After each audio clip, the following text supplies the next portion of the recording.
Bismillahirrahmanirrahim. Assalamualaikum warahmatullahi wabarakatuh.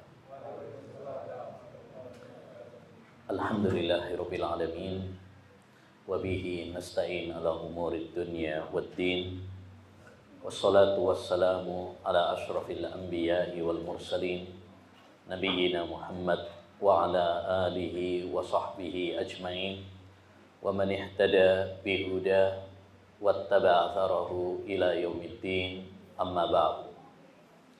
Kaum muslimin wal muslimat, ikhwani wa akhwati fillah yang semoga senantiasa dirahmati dan diberkahi oleh Allah Subhanahu wa taala. Alhamdulillah, kita bersyukur kepada Allah Subhanahu wa taala atas segala limpahan nikmat-Nya dan rahmat-Nya kepada kita semuanya, sehingga pada kesempatan yang berbarokah ini kita masih dipertemukan oleh Allah Subhanahu wa taala dengan bulan suci Ramadan. Dan bulan Ramadan kini sudah berjalan dengan begitu cepat hingga kita sekarang berada di separuhnya. Gak terasa. Benar firman Allah Subhanahu wa taala tatkala mensifati bulan suci Ramadan, ayyaman ma'dudat. Bulan Ramadan itu hanya beberapa hari yang bisa dihitung. Allah Subhanahu wa taala tidak mengatakan bulan Ramadan itu 1 bulan. Allah tidak mengatakan bulan Ramadan itu 30 hari. Tapi Allah mengatakan hanya beberapa hari saja. Karena memang bulan Ramadan akan terasa cepat berlalu. Oleh karenanya, orang yang cerdas adalah orang yang memanfaatkan momentum dan kesempatan yang Allah Subhanahu wa taala berikan kepadanya dengan sebaik-baiknya. Dan orang yang merugi adalah orang yang menyia-nyiakan kesempatan dan momentum yang Allah Subhanahu wa taala berikan kepadanya. Rasulullah sallallahu alaihi wasallam dalam riwayat Imam Ibnu Hibban dan disahihkan oleh Syekhul Albani rahimahullah, pernah Nabi sallallahu alaihi wasallam itu naik mimbar. Kemudian mengatakan amin, amin, amin. 3 kali Nabi mengaminkan. Mendengar Nabi SAW mengaminkan 3 kali, para sahabat bertanya, kenapa engkau mengaminkan wahai Rasulullah? Maka Nabi SAW menjawab, tadi Jibril datang kepadaku lalu mengatakan, man adraka ahada walidai, siapa yang mendapati salah satu dari kedua orang tuanya indal kibar, ketika lanjut usia, falam yudkhilahul jannah, lalu tidak membuat dia masuk surga, fadakhalan nar, justru malah memasukkan dia ke neraka, fa'abadahu, maka semoga Allah Subhanahu wa taala menjauhkan dia dari rahmat Allah Subhanahu wa taala. Kul amin, katakanlah wahai Muhammad, amin. Siapa yang nyuruh? Jibril. Jibril menyuruh kepada Nabi SAW mengaminkan. Orang yang diberi kesempatan oleh Allah Subhanahu wa taala berbakti kepada kedua orang tuanya, tetapi dia tidak memanfaatkan kesempatan tersebut. Karena orang tua adalah salah satu pintu surga terindah. Nabi bersabda, al-walidu awsatu abwabil jannah. Orang tua itu adalah pintu surga terindah. In syi'ta fahfadha wa in syi'ta fadayyi'ha. Tergantung kepada Anda. Anda akan memanfaatkan kesempatan tersebut atau Anda akan menyia-nyiakannya. Ini yang pertama. Yang kedua, kata Jibril, ya, man adraka syahra Ramadan falam yughfar lahu fadakhalan nar fa'abadahu fakul amin, fakultu amin. Kata Jibril, Yang kedua, orang yang diberi kesempatan oleh Allah Subhanahu wa taala ketemu dengan bulan Ramadan. Dia diberi kesempatan ketemu bulan Ramadan di saat saudaranya, kerabatnya, gurunya, teman-temannya tidak diberi kesempatan oleh Allah Subhanahu wa taala. Kita masih ingat 2 tahun ini di masa pandemi ini banyak tetangga kita, banyak kerabat kita, bahkan guru-guru kita dipanggil oleh Allah Subhanahu wa taala. Kita diberi kesempatan oleh Allah ketemu dengan bulan Ramadan. Jangan lupakan sejarah bahwa kita pernah mengalami Ramadan, ya, tarawihnya di rumah sendirian, ya, nggak di masjid. Banyak masjid-masjid tidak mengadakan sholat tarawih. Bahkan sholat Idul Fitri pun di rumah. Banyak saudara kita yang meninggal dunia, tetangga kita meninggal dunia, guru-guru ustadz kita meninggal dunia. Ini pelajaran penting bahwa kesempatan bertemu dengan bulan Ramadan adalah kesempatan yang langka. Makanya kata Nabi SAW, kata Jibril, orang yang diberi kesempatan oleh Allah ketemu dengan bulan Ramadan, namun sayangnya dia tidak diampuni oleh Allah Subhanahu wa taala, maka dia masuk neraka. Kemudian Allah Subhanahu wa taala menjauhkan dari rahmatnya. Katakan amin wahai Muhammad. Nabi pun mengatakan amin. Yang ketiga, man dzukirtu indahu falam yusalli alayya fadakhalan nar fa'abadahu wa faqul amin. Orang yang ketiga adalah orang yang disebut nama saya, namun dia pelit, gak mau bersolawat kepada saya, sehingga dia masuk neraka, ya. Semoga Allah menjauhkan dia dari rahmatnya. Katakan amin wahai Muhammad. Nabi pun mengatakan amin. Ini hadis yang luar biasa. Karena yang mendoakan adalah Jibril, malaikat terbaik di sisi Allah Subhanahu wa taala, dan yang mengaminkan adalah Nabi Muhammad sallallahu alaihi wasallam, manusia terbaik di sisi Allah Subhanahu wa taala. Bayangkan Jibril, malaikat yang terbaik, berdoa, diaminkan oleh manusia terbaik, yaitu Nabi Muhammad sallallahu alaihi wasallam. Salah satu yang didoakan oleh Jibril dan diaminkan oleh Nabi Muhammad adalah orang yang diberi kesempatan oleh Allah bertemu dengan bulan Ramadan, namun dia tidak menggapai ampunan Allah Subhanahu wa taala. Kenapa? Karena dia menyia-nyiakannya. Bagi dia bulan Ramadan sama seperti bulan-bulan yang lainnya. Hanya gelak tawa, main-main saja, senda gurau. Tidak dipakai kesempatan tersebut untuk berlomba-lomba di dalam kebajikan. Akhirnya keluar bulan Ramadan, dia tidak mendapatkan ampunan dari Allah Subhanahu wa taala. Padahal bulan Ramadan adalah bulan ampunan Allah Subhanahu wa taala. Bulan di mana Allah Subhanahu wa taala membentangkan, membuka seluas-luasnya pintu ampunan Allah Subhanahu wa taala. Bukankah sering Nabi Muhammad SAW bersabda, "Man shoma Ramadhana imanan wa ihtisaban, ghufira lahu ma taqaddama min dhanbi." Siapa yang berpuasa atas dasar iman dan mengharapkan pahala dari Allah Subhanahu wa taala, akan diampuni dosa-dosanya oleh Allah. Bukankah Nabi sallallahu alaihi wasallam mengatakan, "Man qama Ramadhana imanan wa ihtisaban, ghufira lahu ma taqaddama min dhanbi." Siapa yang menghidupkan malam hari puasa, ya, dengan salat, dengan membaca Al-Qur'an atas dasar iman dan mengharapkan pahala dari Allah, akan diampuni dosa-dosanya oleh Allah. Man qama lailatal qadri imanan wa ihtisaban, ghufira lahu ma taqaddama min dhanbi. Siapa yang menghidupkan malam Lailatul Qadar atas dasar iman dan ikhlas karena Allah Subhanahu wa taala, akan diampuni dosa-dosanya oleh Allah. Begitu banyak pintu-pintu maghfirah Allah di bulan Ramadan ini. Oleh karenanya kata Imam Ibnu Rajab, ya, orang yang merugi adalah orang yang tidak diampuni dosanya di bulan Ramadan itu. Karena kalau di bulan Ramadan dia tidak diampuni oleh Allah Subhanahu wa taala, lantas kapan lagi akan diampuni oleh Allah Subhanahu wa taala?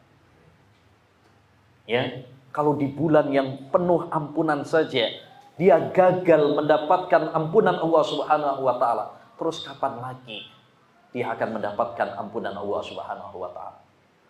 Maka ma'asyiral muslimin rahimani wa rahimakumullah, ya, seperti yang disabdakan oleh Nabi sallallahu alaihi wasallam, apabila telah datang bulan Ramadan, dibuka pintu-pintu surga, ditutup pintu-pintu neraka, dibelenggu para setan yang durjana. Kemudian ada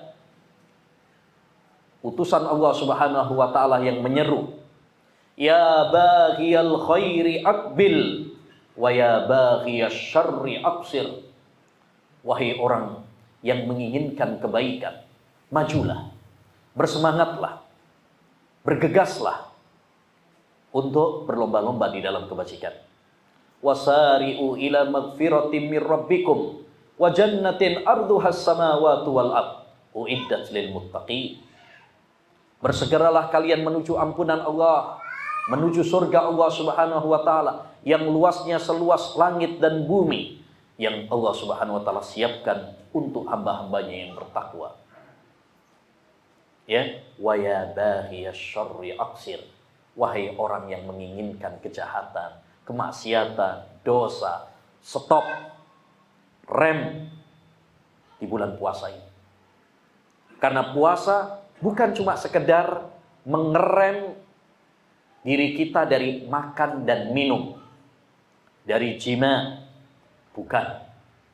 Bukan itu hakikat ibadah puasa.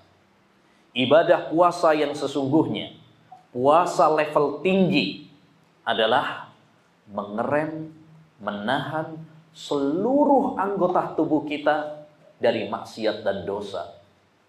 Menahan mata kita dari yang haram, menahan telinga kita dari yang haram, menahan lisan kita dari ucapan-ucapan yang kotor, menahan hati kita dari noda-noda dengki, permusuhan, ya, sombong, riya, dan penyakit-penyakit hati yang lainnya.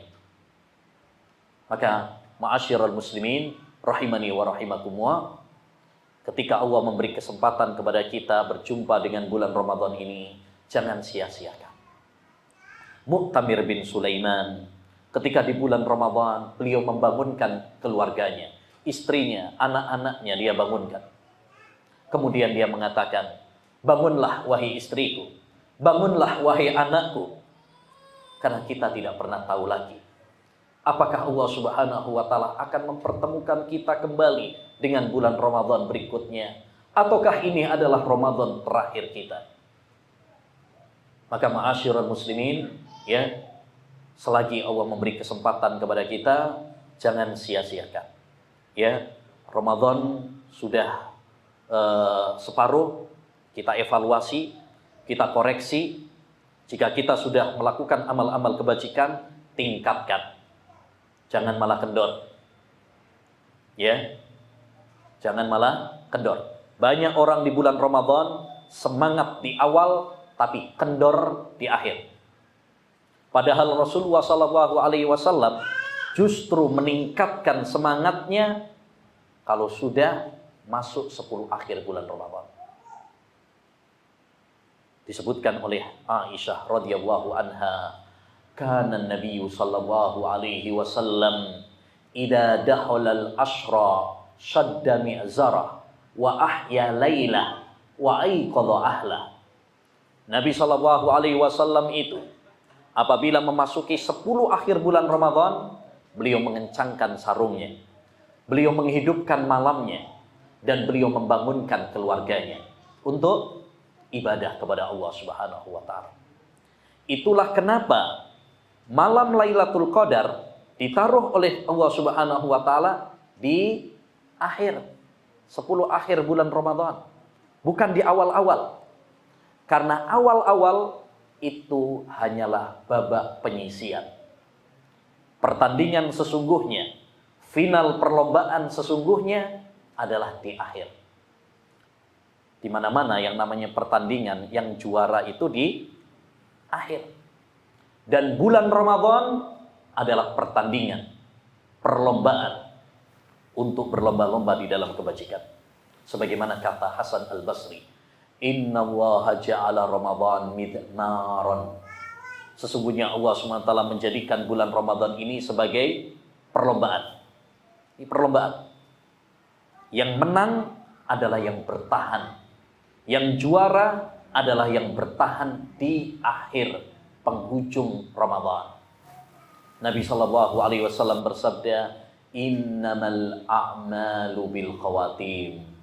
Sesungguhnya setiap amalan itu tergantung penutup akhirnya. Janganlah kita kalah dari kuda. Kuda yang balapan itu, ya, kalau dia sudah mendekati garis finish, dia akan mengerahkan segala tenaganya. Bukan malah kendor. Dia kalau sudah mendekati garis finish, dia akan mengeluarkan segala tenaganya. Supaya apa? Menang dalam pertandingan. Begitulah seorang mukmin. Di akhir-akhir jangan malah kendor. Ya, banyak kaum muslimin di akhir-akhir ini udah malah kendor malah. Awalnya musola-musola, masjid langgar, ya, terawihnya full. Sampai gak cukup kadang musolanya. Awal-awal. Akhir-akhir sing beludak pasar, mall, ya, toko-toko, orang sudah mulai sibuk apa? Mempersiapkan hari rayanya malah.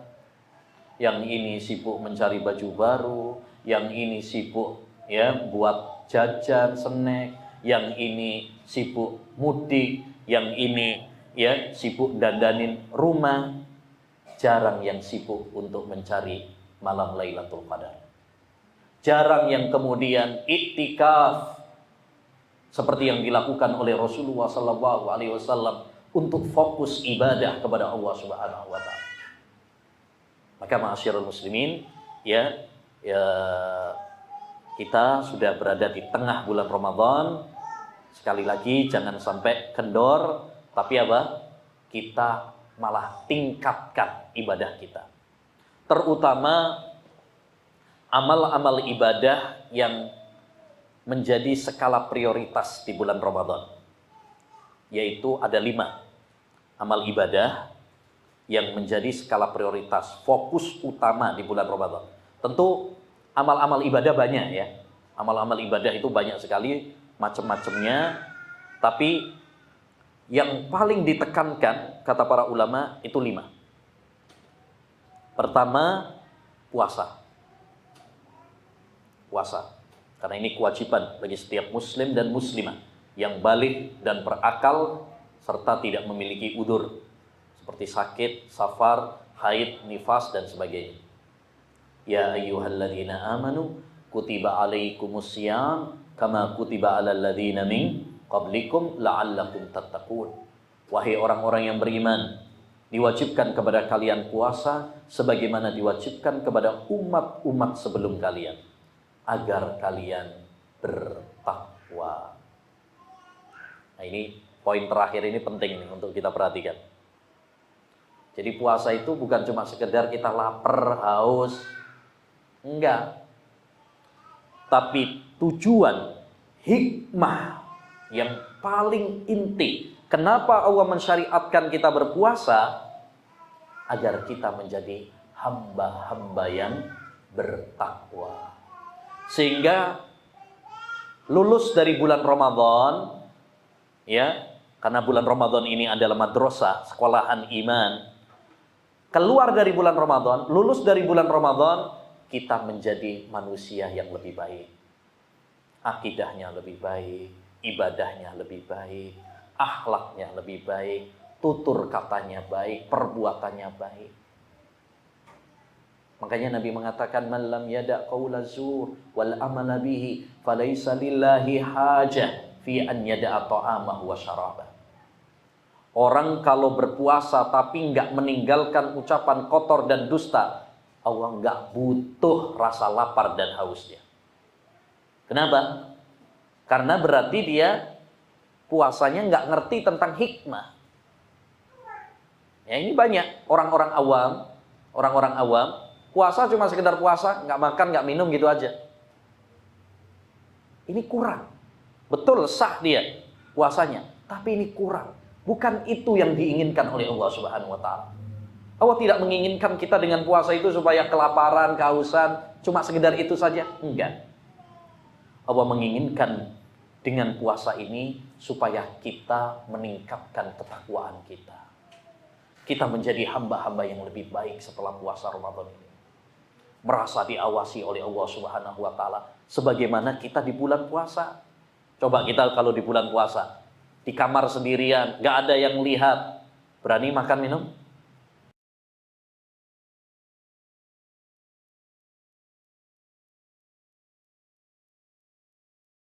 Walaupun mereka semuanya nggak lihat, Allah mengawasi kita. Allah melihat kita. Ini yang perlu kita tanamkan dalam diri kita. Bukan hanya di bulan Ramadan saja. Setelah bulan Ramadan, kita selalu merasa diawasi sama Allah Subhanahu wa ta'ala.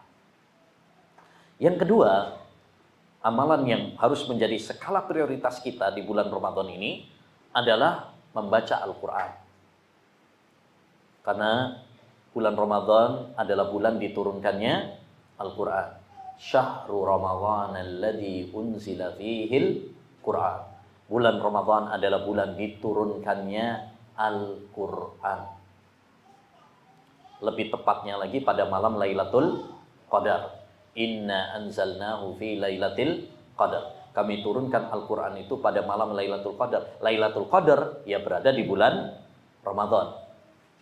Cuma Lailatul Qadar itu di 10 akhir. Makanya orang biasanya merayakan nuzulul Quran tanggal 17 itu nggak benar. Satu, tidak ada dalil yang menunjukkan bahwasanya turunnya Al-Quran pada tanggal 17 Ramadan. Yang kedua, nggak ada contohnya juga dari Nabi dan para sahabat mereka merayakan nuzulul Quran. Karena ini nggak tepat. Kalau tanggal 17 bukan malam Lailatul Qadar. Lailatul Qadar itu di 10 akhir bulan Ramadan. Ya. Baik. Jadi, bulan Ramadan adalah bulan diturunkannya Al-Quran. Maka kita harus berlomba-lomba menyisihkan waktu kita, meluangkan waktu kita di tengah kesibukan kita. Saya yakin semua kita punya kesibukan. Ibu-ibu sibuk masak, anak-anak sibuk main, bapak-bapak sibuk kerja. Kalau hanya beralasan sibuk, semua kita punya alasan untuk sibuk. Tapi kita harus meluangkan waktu. Ya, harus meluangkan waktu. Targetkan minimal di bulan Ramadan ini khatam 30 juz sekali. Itu paling dikit. Tapi kalau bisa lebih banyak lagi, ya lebih bagus tuh. Ya, dulu para ulama, masya Allah, ada yang 1 minggu khatam sekali, ada yang 5 hari khatam sekali, ada yang 3 hari khatam sekali, ada yang subhanallah luar biasa 1 hari bisa khatam sekali. Ada yang bisa. Mungkin kita geleng-geleng kepala, mosok iso temenan dah. Jangan-jangan hoax itu. Hoax menurut kita. Mustahil menurut kita. Karena kita tidak punya semangat seperti mereka. Karena kita tidak memiliki kecintaan kepada Al-Quran seperti mereka. Pernah ada seorang syekh sekarang ditanya, ya, kok bisa ulama-ulama dulu bisa khatam ya 3 hari sekali, 5 hari sekali, ada yang 1 hari sekali. Jawabannya apa? Singkat tapi nyelekit. Dia jawab apa? Karena mereka mencintai Al-Quran seperti kalian mencintai HP kalian. Kan saya bilang nyelekit ya, namper kita semuanya. Ya. Karena mereka, para ulama-ulama itu mencintai Al-Quran seperti kalian mencintai HP kalian. Sekarang orang kan pada demam apa? HP. Setan kepeng katanya. Ya. Waktu kita banyak habis dengan apa? HP. utak-utak HP terus. Ya, tangi turu sing digoleki HP. Mau tidur ya, berselancar di dunia maya dengan HP. Sambil nyetir mobil sing dibuka HP. Bahkan ke toilet ada yang bawa HP. Ya. Sambil makan pun buka HP. Seakan-akan itu adalah ya kekasih yang tak bisa dipisahkan. Makanya orang kalau pergi ketinggalan HP nih balik meneh wis. Yakin. Ya, kalau belum terlalu jauh loh ya. Ketinggalan HP balik. Ketinggalan bojo belum tentu balik. Ya. Ya. Nah, artinya kalau kita sayang kepada Al-Qur'an ini seperti sayangnya kita kepada HP kita, meluangkan waktu kita, menghabiskan waktu kita ya seperti kepada HP kita, insya Allah ya kita pun akan bisa seperti para ulama-ulama dahulu. Ya. Jadi luangkan waktu kita baca Al-Quran. Karena Al-Quran ini Masya Allah, sampai baca satu huruf itu dapat pahalanya 10 kali lipat. Yang lainnya nggak dapat seperti itu. Sampai baca Quran misalkan, gak ada pahalanya. Apa mananya setiap huruf, nggak ada. Tapi baca Al-Quran Masya Allah, per huruf dapat pahala 10 kali lipat. Jadi kalau kita baca satu halaman, itu sudah dapat 5.000 pahala. Karena diperkirakan satu halaman itu 500 kali 10, 5.000. Kalau satu juz sudah dapat 100.000 pahala. Kalau bisa khatam 30 juz, 1 juta pahala. Masya Allah. Ini.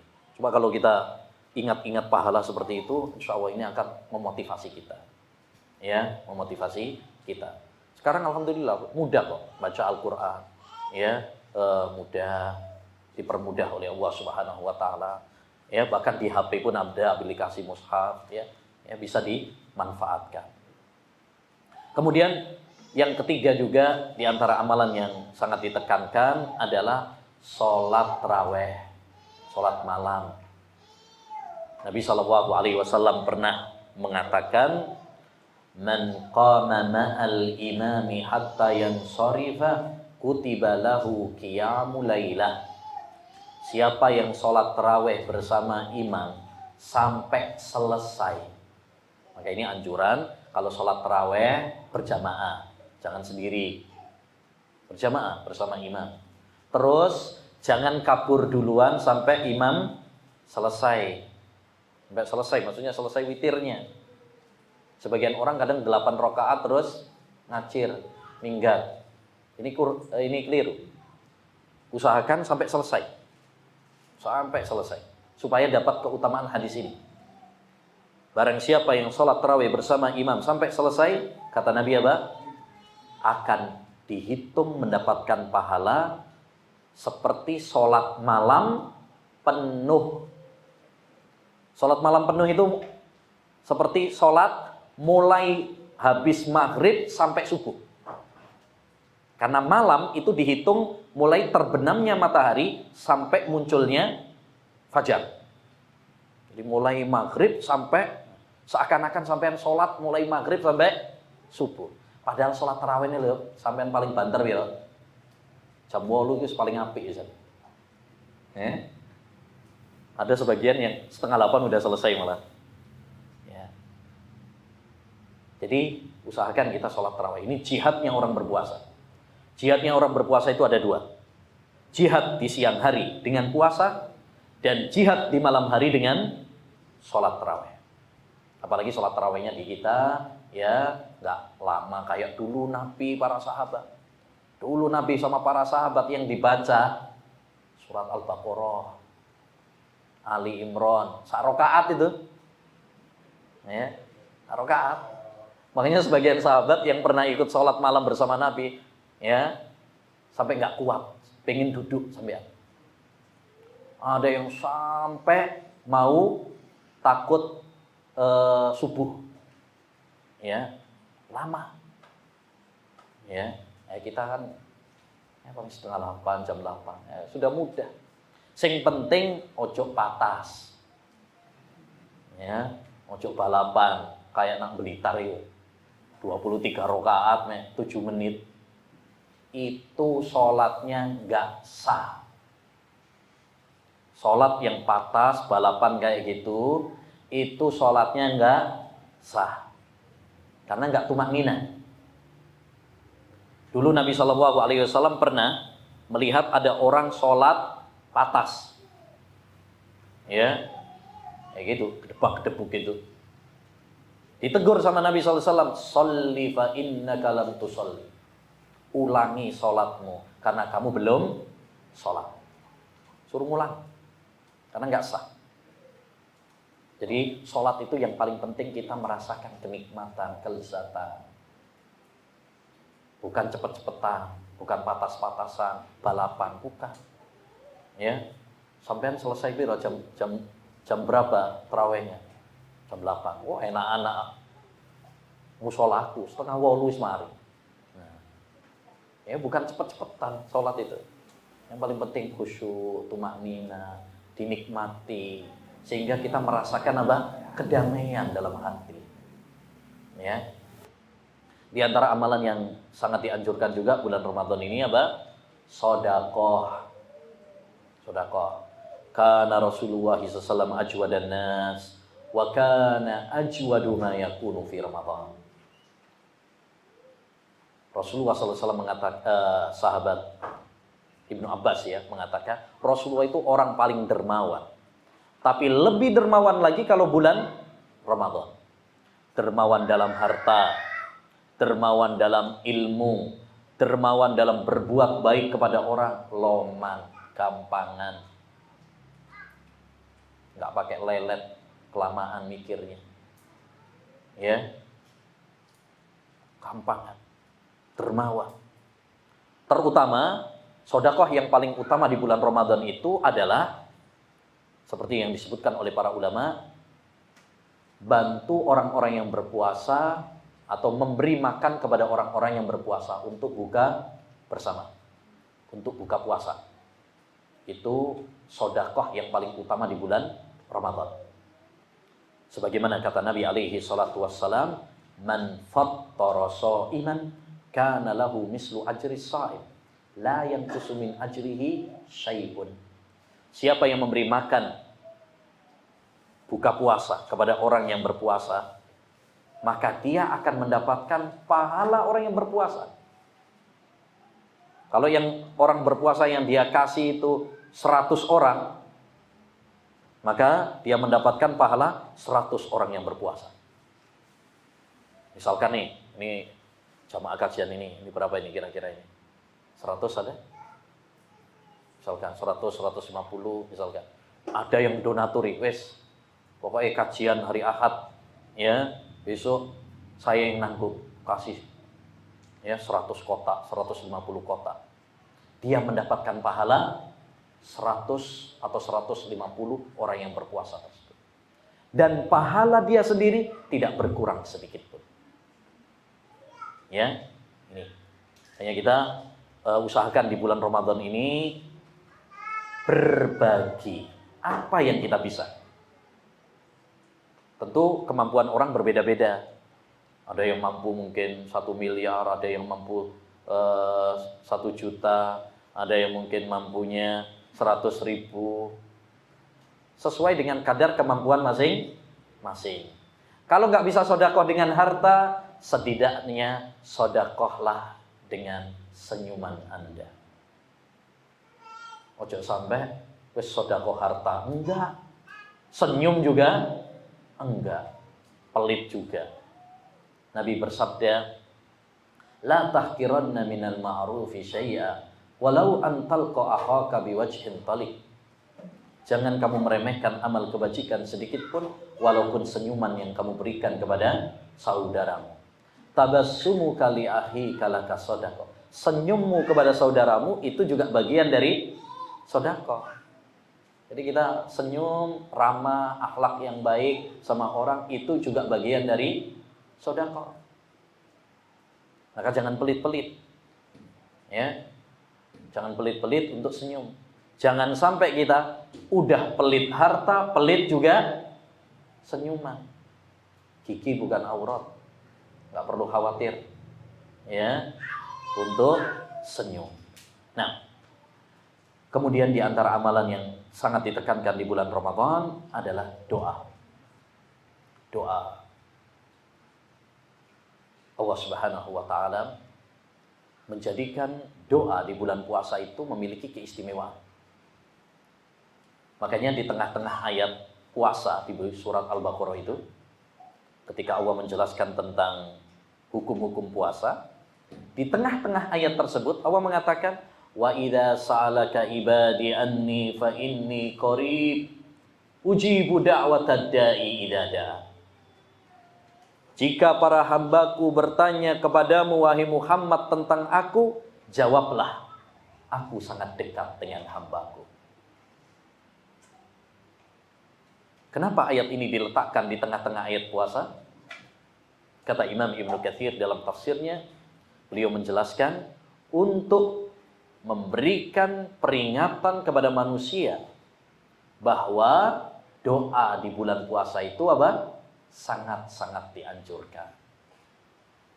Karena doa orang yang berpuasa mustajab. Salasu da'awatin la turad. Ada 3 doa yang tidak akan ditolak oleh Allah. Salah satunya wa da'watus shaim, doanya orang yang berpuasa.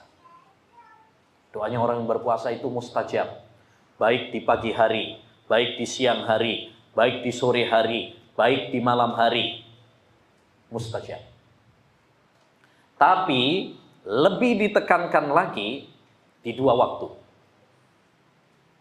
Saat sahur dan saat akan berbuka puasa. Itu lebih mustajab lagi. Jadi semua waktu orang yang berpuasa itu mustajab. Tapi lebih ditekankan lagi, lebih spesial lagi, itu di 2 waktu. Pertama saat sahur. Kenapa saat sahur? Karena sahur itu artinya makan sebelum subuh. Berarti itu sepertiga malam terakhir. Dan Nabi SAW menjelaskan dalam hadis riwayat Bukhari dan Muslim, yanzilu rabbuna tabaraka wa ta'ala ila sama'id dunya fi sulusil akhir. Allah Subhanahu wa taala turun ke langit dunia pada sepertiga malam terakhir. Fayaqul, lalu Allah mengatakan, may yad'uni fa astajibulah. Siapa yang berdoa kepadaku saya akan kabulkan. May yas'aluni fa u'tiyahu. Siapa yang minta kepadaku saya akan memberinya. May yastaghfiruni fa aghfiralah. Siapa yang minta ampun kepadaku maka saya akan mengampuninya. Ini makanya kita usahakan sahur itu sepertiga malam terakhir atau sebelum subuh. Semakin akhir semakin bagus. Tapi jangan terlalu mepet banget gitu ya. Ya setengah jam misalkan sebelum adzan subuh itu bagus. Karena Nabi mengatakan la yazalun nasu bi khair ma ajjalul fitra wa akharus sahur. Senantiasa manusia dalam kebaikan selama mereka bersegera dalam berbuka dan mengakhirkan apa? Sahur. Ya.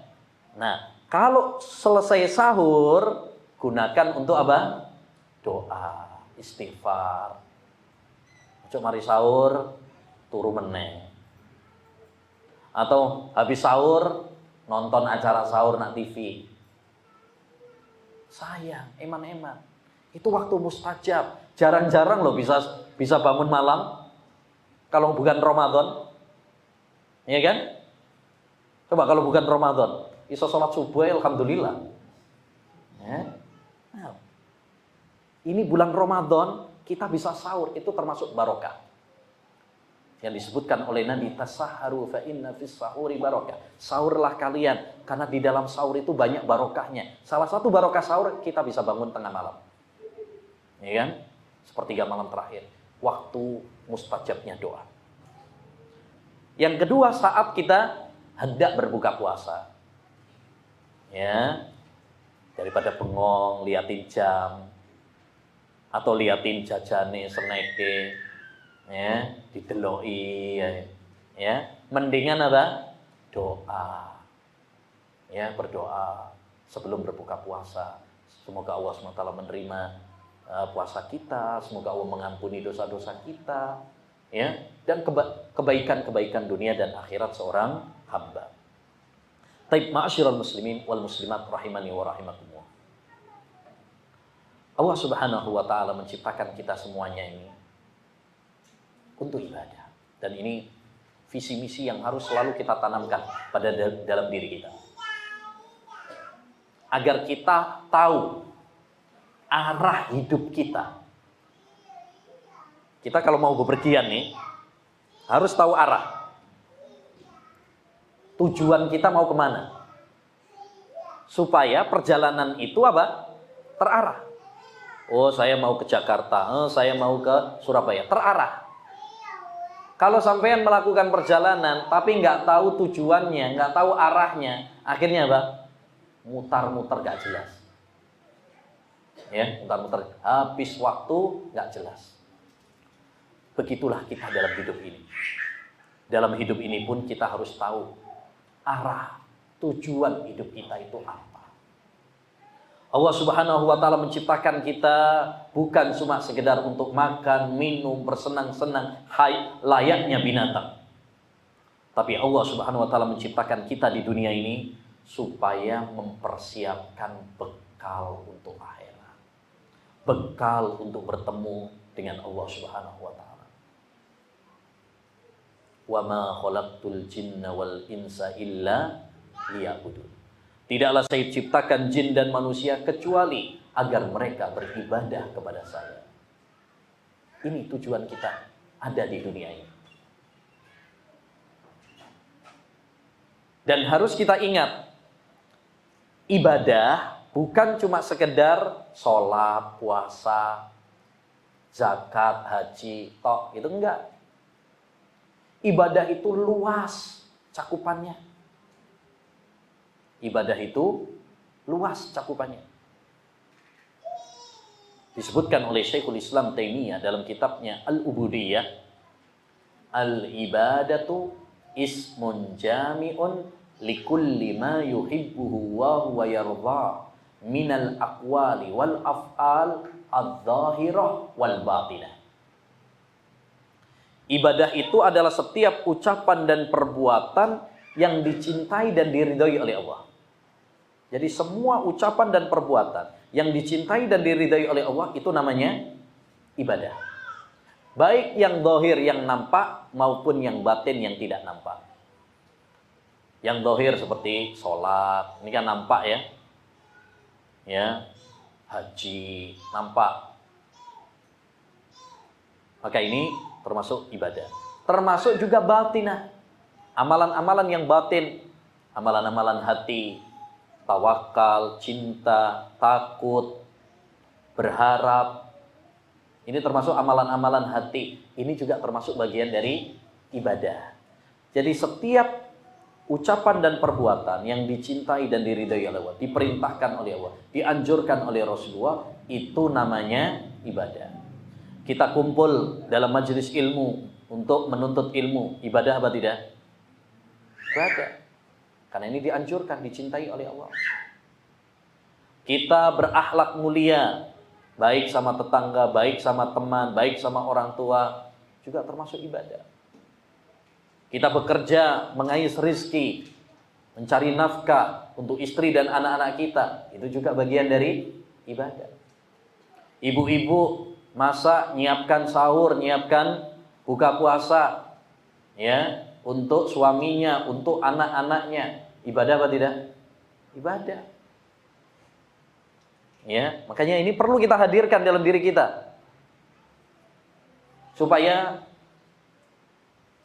kita merasa bahwa apa yang kita kerjakan ini bernilai dan kita pun akan lebih semangat. Ibu-ibu kalau misalkan masaknya itu meniatkan, menghadirkan hatinya, oh ini ibadah. Saya mencuci pakaian, ini ibadah. Saya merawat anak, ini ibadah. Saya memasak, ini ibadah. Saya membersihkan rumah, nyapu, ini ibadah. Itu kalau kita hadirkan dalam diri kita, insya Allah akan lebih semangat. Nggak gerundel. Ya, biasanya kalau nggak menghadirkan itu ibadah, gerundel.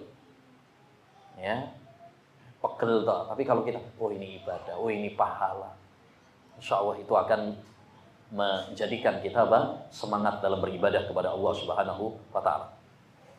Jadi ibadah itu ada yang sifatnya zahir, nampak, ada yang sifatnya batin, rahasia. Ya. Dan ma'asyiral muslimin, ternyata amalan ibadah yang sifatnya rahasia inilah yang istimewa. Yang hendaknya bagi kita untuk punya perhatian lebih kepada amalan-amalan yang sifatnya rahasia. Sahabat Zubair bin Awam pernah mengatakan, "Man istata'a minkum an takuna lahu khabi'atun min amal falyaf'al." Siapa di antara kalian yang bisa memiliki amalan yang rahasia, maka lakukanlah. Bahkan para ulama ussalaf dahulu, ya, mereka menganjurkan, ya, seperti disebutkan oleh Al-Khuraibi, kana salafu yastahibbuna ayyakuna lirrajuli khabi'atun min amalin salih la ta'lamu bihi zaujatuhu wala ghairuha. Adalah para ulama ussalaf menganjurkan seorang itu punya amalan rahasia yang tidak diketahui oleh istrinya, anaknya, apalagi orang lain.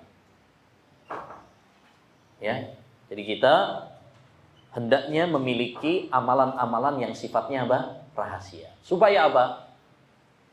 Supaya lebih terjaga keikhlasan kita. Supaya lebih terhindar dari penyakit riya, ambisi terhadap pujian, popularitas, dan lain sebagainya.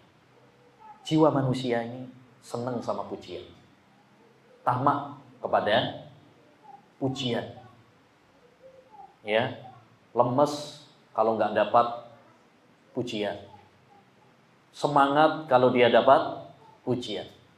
Ini tabiat manusia, ya. Tapi kita harus melawan hal ini. Karena yang kita cari bukanlah pujian manusia. Yang kita cari adalah ridha Allah Subhanahu wa Ta'ala. Innama nut'imukum liwajhillah la nuridu minkum jazaa'an wala syukura. Aku memberi makan kepada kalian itu karena mengharapkan wajah Allah. Tidak mengharapkan terima kasih dan, ya, balasan budi dari kalian. Inilah tauhid. Tatkala seluruh amal ibadah yang kita lakukan, kita peruntukkan hanya untuk Allah Subhanahu wa Ta'ala saja. Qul inna salati wa nusuki wa mahyaya wa mamati lillahi rabbil alamin.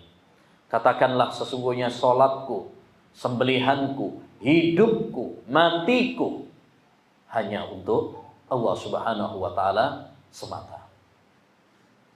Ya, maka ma'asyiral muslimin, ini penting hendaknya bagi kita untuk memiliki amalan-amalan yang sifatnya rahasia. Apa saja amalan yang rahasia itu? Satu, amalan-amalan hati. Ya, berupa iman kepada Allah Subhanahu wa Ta'ala, cinta kepada Allah Subhanahu wa Ta'ala, tawakal kepada Allah Subhanahu wa Ta'ala, takut kepada Allah Subhanahu wa Ta'ala. Ya. Makanya keistimewaan para sahabat itu bukan dengan banyaknya sholat, puasa, tapi dengan keimanan yang mengakar di hati mereka. Kalau sholat, orang munafik juga sholat. Kalau puasa, orang munafik juga ikut berpuasa. Kalau jihad, orang munafik juga ikut jihad. Tapi apa yang membedakan para sahabat dengan, ya, orang-orang munafik? Keimanan dan kejernihan hati mereka. Disinilah ma'asyiral muslimin, pentingnya bagi kita untuk, ya, menjaga hati kita, kebersihan hati kita, kesucian jiwa kita. Karena ini yang akan dilihat oleh Allah. Ini yang menjadi standar penilaian di sisi Allah SWT. Allah tidak melihat postur tubuh kita. Allah tidak melihat kepada harta kita. Allah tidak melihat jabatan kita. Tapi yang dilihat oleh Allah Subhanahu wa taala adalah hati kita dan amal perbuatan kita. Ya, kemuliaan seorang hamba dilihat dari hatinya, ketakwaannya dan amal perbuatannya, bukan kepada jabatan, tahta, harta dan sebagainya. Di antara amalan yang bersifat rahasia juga adalah ilmu. Ilmu yang membuahkan rasa takut kepada Allah Subhanahu wa taala. Ilmu yang bermanfaat, karena ilmu itu ada dua. Ada ilmu yang bermanfaat dan ada ilmu yang tidak bermanfaat. Ya, yang dimaksud dengan ilmu di sini adalah ilmu yang bermanfaat, yang membuahkan rasa takut kepada Allah Subhanahu wa taala. Innama yakhsyallaha min ibadihil ulama. Sesungguhnya yang takut kepada Allah Subhanahu wa taala adalah orang-orang yang berilmu. Semakin kita berilmu tentang Allah, semakin kita takut kepada Allah Subhanahu wa taala. Makanya tatkala kita belajar ilmu agama, ngaji, kekajian-kajian, menghadiri majelis-majelis ilmu, tanyakan pada diri kita. Introspeksi. Apakah ilmu yang telah kita pelajari ini membuahkan rasa takut kita kepada Allah SWT atau enggak? Kalau kita belajar ilmu agama, semakin takut sama Allah SWT, maka insya Allah ini tanda ilmu kita bermanfaat. Tapi kalau kita belajar ilmu agama, ya, tapi kita tidak merasa takut kepada Allah Subhanahu wa taala, tidak semakin dekat dengan Allah Subhanahu wa taala, ini tandanya ilmu kita enggak bermanfaat. Naudzubillah min dzalik. Nah, ini harus selalu kita introspeksi. Ya, jangan sampai kita cuma hadir-hadir dalam kajian tapi kita ternyata pada hakikatnya jauh dari Allah Subhanahu wa taala, tidak takut kepada Allah Subhanahu wa taala. Yang ketiga, di antara amalan yang sifatnya rahasia juga adalah membaca Al-Qur'an. Membaca Al-Qur'an. Karena setiap satu huruf ayat Al-Qur'an yang kita baca akan dilipat gandakan 10 kali lipat. Ya, kalau kita membacanya sendirian, nggak perlu pakai mikrofon. Ya, biasanya kadang-kadang pakai mikrofon tadarusan, nggak perlu, itu malah ganggu orang. Ya, biarlah kita membaca sendiri-sendiri, agar lebih ikhlas, agar kita dijauhkan dari riya. Ya, apalagi kadang-kadang sing maca tajwide enggak karuan, gak enak belas didengar. Apalagi kadang-kadang anak-anak masih geratal-geratul, ya, udah gitu pakai mikrofon, ya, banyak salahnya. Ya, jadi nggak perlu, ya, membaca Al-Quran kemudian pakai mikrofon. Cukup bagi kita membaca sendiri. Ya. Nah, dulu Rabi' bin Hutsain, salah seorang ulama salaf, dia membaca Al-Quran. Ketika ada orang datang, ditutupi Qurannya. Dia nggak ingin, ya, kalau kemudian terjatuh dalam ujub. Dia malah merahasiakan amal. Ya, malah merahasiakan amal perbuatannya. Di antara amalan yang bersifat rahasia juga adalah zikir. Ya, zikir. Subhanallah, walhamdulillah, la ilaha illallah, Allahu akbar. Ahlus sunnah itu cinta zikir. Jangan bilang, oh, sing suka zikir ku sufi tok. Nah, kita tandani sufi gitu, cinta zikir. Enggak. Nabi dan para sahabat berzikir. Karena itu perintah Allah dalam Al-Quran dan perintah Nabi dalam hadis-hadisnya. Cuma zikir yang sesuai dengan contoh dari Nabi SAW. Ya, subhanallah, walhamdulillah, la ilaha illallah, Allahu akbar, astaghfirullah, dan seterusnya. dari zikir-zikir yang dianjurkan. La haula wala quwata illa billah.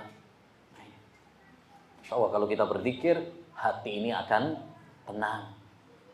Ala bidzikrillahi tatmainnul qulub.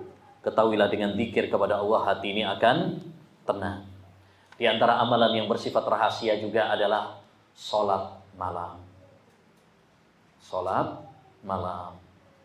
Ya, saat yang lain tidur, ngorok, asik dengan bantal dan gulingnya, ya, asik dengan empuknya kasurnya, dia bangun melawan ngantuknya untuk sholat, bermunajat kepada Allah Subhanahu wa Ta'ala.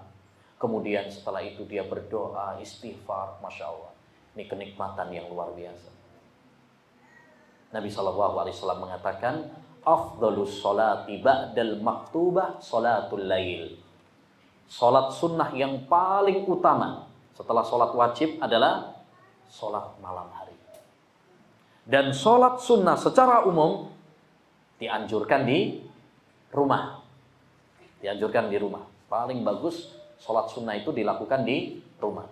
Salah satu hikmahnya adalah supaya kita lebih ikhlas.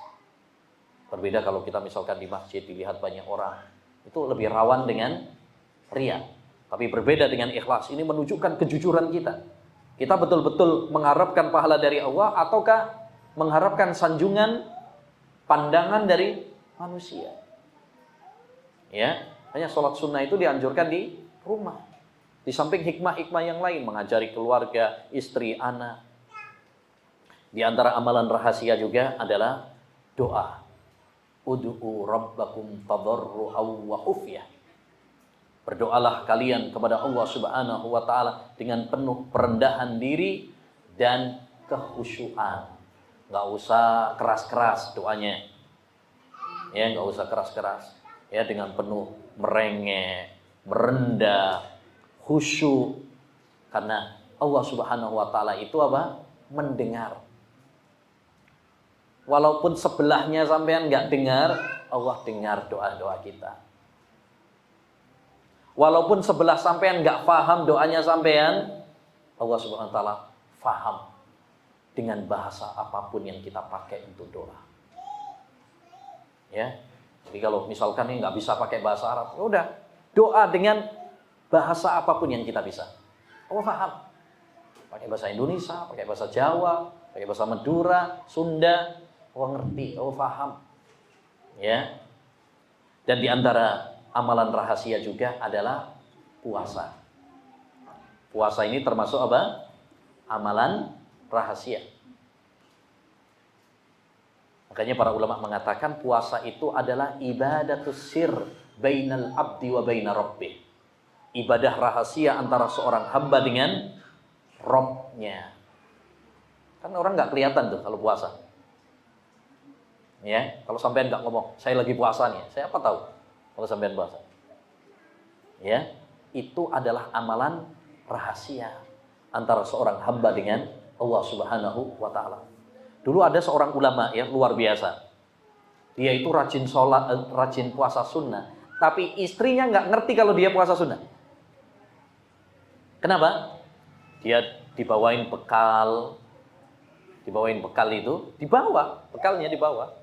Tapi bukan dimakan sama dia, dikasihin sama orang. Pulangnya menjelang maghrib, ya. Jadi istrinya mengiranya memang apa? Ya habis pulang, lapar. Padahal sebenarnya dia sedang puasa. Ya ini. Jadi ini anjuran bagi kita untuk merahasiakan amal-amal perbuatan kita.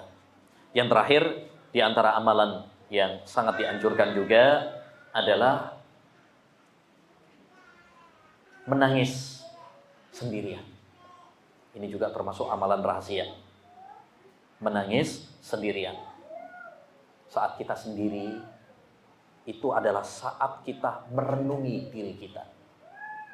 Mengintrospeksi tentang dosa-dosa kita.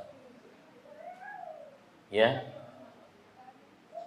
Sahabat Abdullah bin Mas'ud pernah mengatakan, carilah hati kalian di 3 tempat. 1 saat membaca Al-Quran, 2 saat dalam majelis ilmu, 3 saat sendirian. Lalu kata sahabat Abdullah bin Mas'ud, jika kalian tidak mendapati hati kalian bergetar di 3 tempat tersebut, mintalah sama Allah supaya kalian diberi hati. Karena sesungguhnya hati kalian sudah mati. Ya. Jadi kalau kita sedang sendirian kemudian bisa nangis, merenungi, teringat dengan dosa-dosa kita, luar biasa.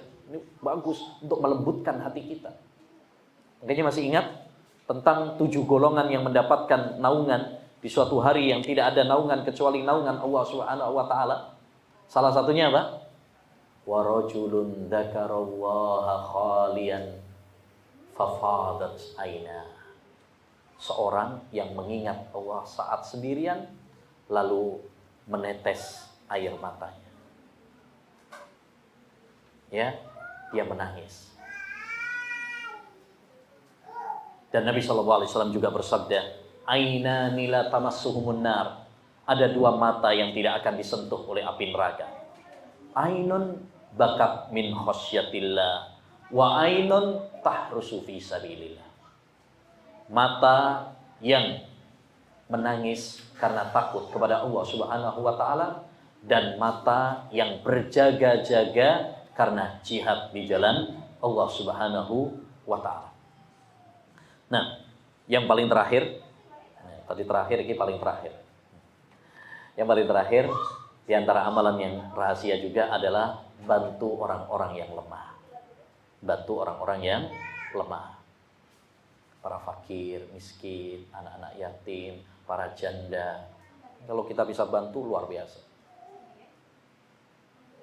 Ya, Nabi SAW mengatakan, as-sa'i alal armalati, ya, wal masaki kal mujahidi fi sabilillah. Orang yang membantu kebutuhan para janda dan anak-anak yatim, para fakir miskin, dia mendapatkan pahala seperti orang yang jihad di jalan Allah Subhanahu wa taala. Ya, enggak usah pamer-pamer.